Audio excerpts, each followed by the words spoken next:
So My Hero Academia finally ended. Now it was only 13 episodes, so it wasn't anything grand, but for what it was a really good anime, and I'm gonna explain why. Now bear with me on this review because I already recorded like an entire freaking 8 minutes of this video, and my phone didn't record any of it.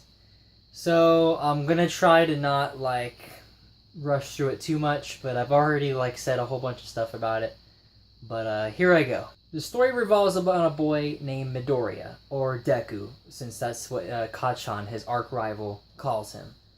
He has no powers whatsoever, but he wants to be a hero anyways, because he idolizes this superhero called All Might, who is the most powerful. He wants to be just like him, go to the same school as him, but he has no powers. It's like he can't do anything, but he still wants to anyways. He's been just studying about superheroes and he wants to get into it, and his arch rival, Kachan, thinks he's worthless, he's a dork, what is he doing? But he doesn't care about what this guy thinks.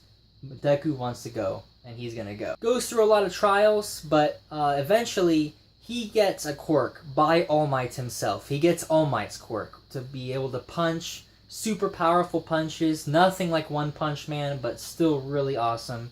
The only problem is his body's really weak, and he can't handle all that power when he goes in, and it completely cripples his body.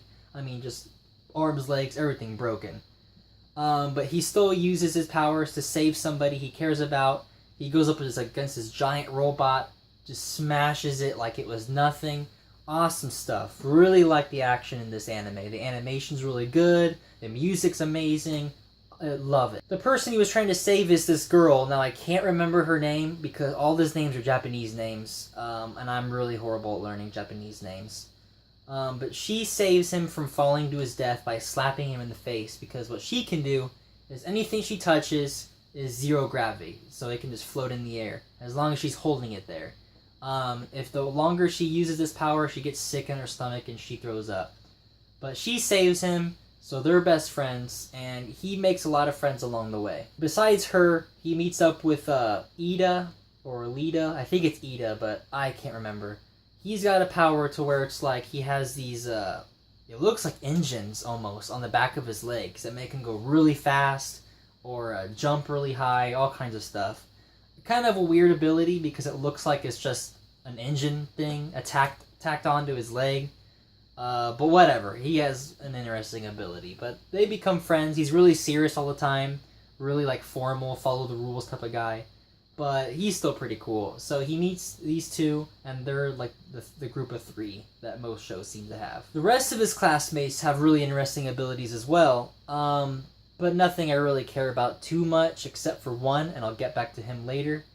The costumes are all really interesting. I did not like Deku's costume at all. I thought it was the worst one. It looked like a homemade costume, which I think it pretty much was. I think his mom made the costume, and you could tell because everybody else's was really detailed, really awesome, and then his was kind of just I could have done it pretty much at home, like a cosplay or something. It didn't look that good.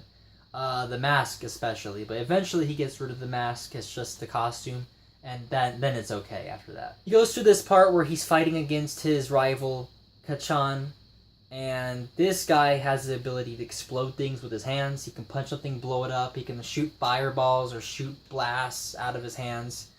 His costume kind of complements that because it has grenades on his arms, which I think is kind of tacky or kind of dumb. I mean, really a grenade on your hand, but whatever. He wants to completely destroy Deku, because after Deku got this really amazing ability of punching power or whatever, he felt threatened, okay, this kid was a dork, this kid was a nobody, and now he has this amazing power that I need to just put him down to show that I'm better than him, that he's worthless. I have to do this for his own self-worth, pretty much.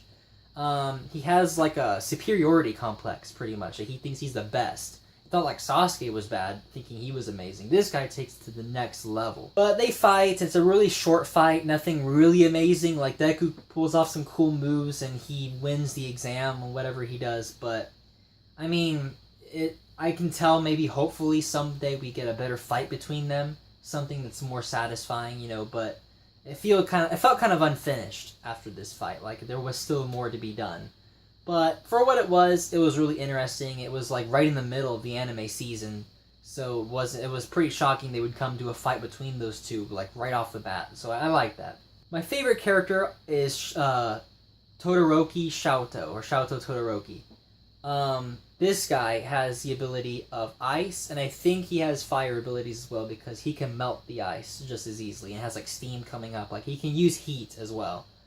But he never uses it. He just uses ice pretty much. But he's awesome. He has like the half white, half red, serious all the time, kind of like a cool, collected Ken Kaneki type of character, except when Ken Kaneki gets angry, he turns like to a psycho. But this guy is just calm, strategic, knows what to do, does it, gets it done, and that's it. He's really powerful.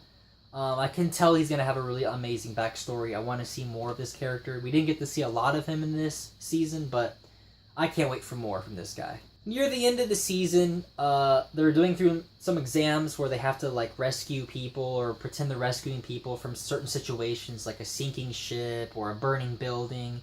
When all of a sudden, all these villains show up out of nowhere. They just come in through this portal.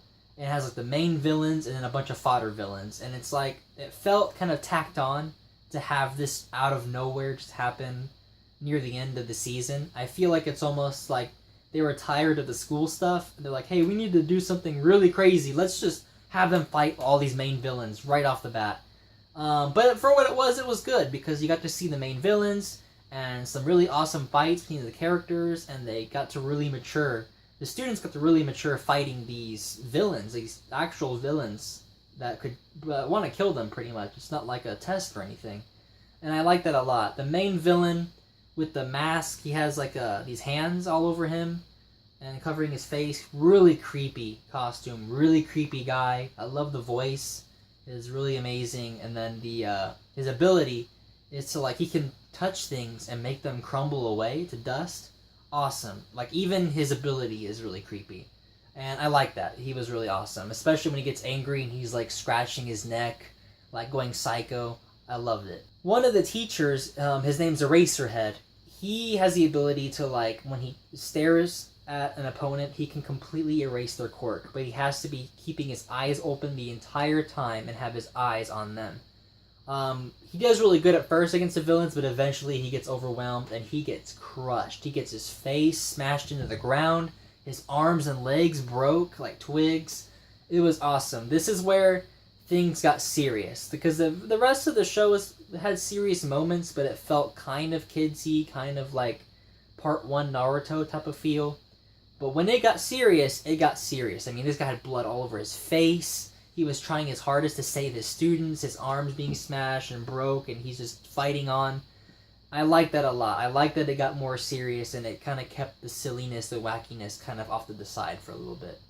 All Might shows up, and he kicks butt. He destroys this one. It has like a creature, a Nomo or Numu. I don't know what the hell they called it, but the villains brought this creature here to kill All Might, and All Might fights this creature and completely destroys it. He goes way beyond his limits and just annihilates this thing. And it kind of used all his power, because by the end, he couldn't even move. He was done. He's like, I can't move. I'm going to have to bluff my way through this, because the main villain was still there. And I like that it got where he needed to be saved by somebody. And of course, it's going to be Deku is going to have to try to save him. But Deku can't use his ability very well either, since his arms and legs break.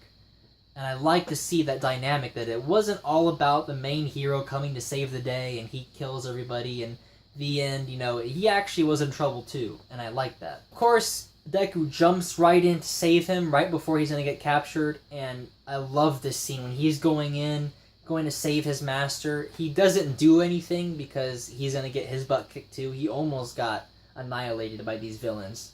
Luckily, he got saved by the other teachers and everything was okay. But for that one moment where he was jumping in, it was amazing. I could watch that kind of stuff all day. So overall, this anime, definitely watchable. I recommend this anime to anybody who likes Naruto or superheroes or just anything about a kid who has no abilities, who who was basically an underdog, somebody who was worthless and is just bringing themselves up with their own strength, pretty much. And definitely something I'm going to be watching when Season 2 comes out. I know Season 2 has already been announced. They don't know when yet.